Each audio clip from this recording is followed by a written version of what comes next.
Lamtu SHENGBA KHAK NATTANA AIKHOIGI PUKNING WAKHAL AMADI THAMOI da LEIRIBA AMOTPA SHENGDOKTUNA THAKSHI KHASI LEIBA Mangjil Thaba Khunnai ama Oihannaba Hotnaminnasi HAINA Chief Minister Nongthombam Biren na appeal TOURAKLI Wafom ase Manipur lenga ki Mahut Department na sinduna ngasi Chief Minister Secretary ki Cabinet Hall da pangthokpa Thauram Swachhata Hi Seva Campaign hodopagi thoramda Chief Minister Nongthombam Biren na phongdokhibane Swabhav Swachhata Sanskar Swachhata haiba theme da ngasidagi hauduna mathang thagi ani fauba India ki mafam sinba thungna chathagadaba lu nanbagi pandamda pangthokliba campaign aduga mari leinana Chief Minister Nongthombam Biren hai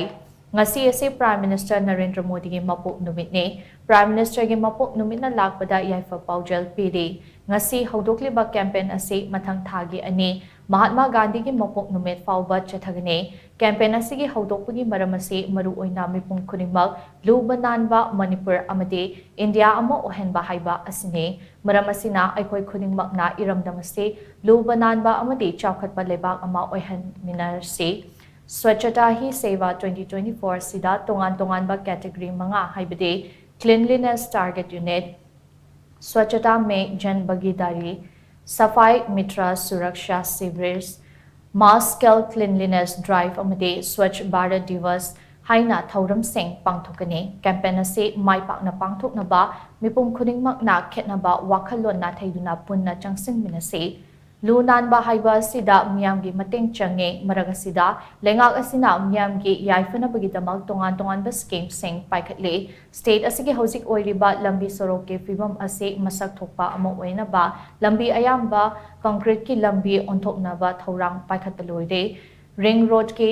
thorang sing ayamba loishilakle Hojik lamdamase thokliba irang asige matangda palladna Chief Minister Nongthombam Biren na maghatan hai Hojik lamdamase thokliba irang asige warishin soidana lakane irang asina maram oiraga chahi ama hena chawkhat thaurangi thabak singda panthakhiba sing aikhoina punna hotnaminaduna pukhatminaba mathautai lengak asina paikhatliba economic revival gi thabak singda myamna pukning changduna Mangjil Thaba State ama Oihannaba Hotnaminnasi lamtu amadi turel na chingba SHENGDOKTUNA KHAK NATTANA AIKHOIGI PUKNING WAKHAL amadi THAMOI da atoppa singda mating pangba THAKSHI KHASI LEIBA Mangjil Thaba Khunnai ama Oihannaba AIKHOIGI PUKNING WAKHAL SHENGDOKTUNA HAINA Chief Minister Nongthombam Biren makhataki Ngasi Thauramadu Rajya Sabha gi member Ningthau Sanajawba Leisemba lenga ke maru oiba Minister Singh MLA Singh amade lenga ke makok thongba official kiana sarukya khi ngasi gi Thauramadu Chief Minister Nongthombam Biren na Swachhata Hi Seva 2024 hongnabi matung ina launch tawke Kitang mai da busi handaki sahi ama makhai muksi le da state city lamba speech development bi mayamgi self-sustained community startup ki MSME ki business support schemes maya education ki school faculty college faculty hiram kaya punu ke agricultural sector da Green Manipur mission atang mayam la akan suddenly one in the production man were kanga itan ne koi da slow down to se koi maite henry pa on ne ba production do ne koi solution no so la kani henry sarkar ne mi apuna thengaminari sigi mathakta koi normally sa da baya da su da baya da hin da baya da bi ayam musule ne koi state women na lokacin ba economy revival the food processing the agriculture sector the horticulture sector the handloom sector the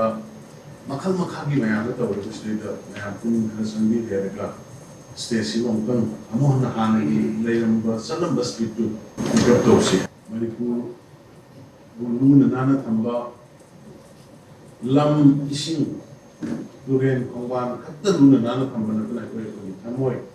ekoi wakhal da mi mateng pangba legislator mateng pangba wana ta mateng pangba mi gi seba to THAKSHI KHASI LEIBA after society ma chemna na bahona buda ꯑꯩꯈꯣꯏꯁꯨ ꯁꯦꯡꯗꯣꯛꯅꯁꯤ ꯍꯥꯏꯕ ꯋꯥꯐꯝ ꯈꯔ ꯊꯝꯃꯒ ꯃꯌꯥꯝ ꯑꯃ ꯈꯨꯔꯨꯝꯖꯔꯤ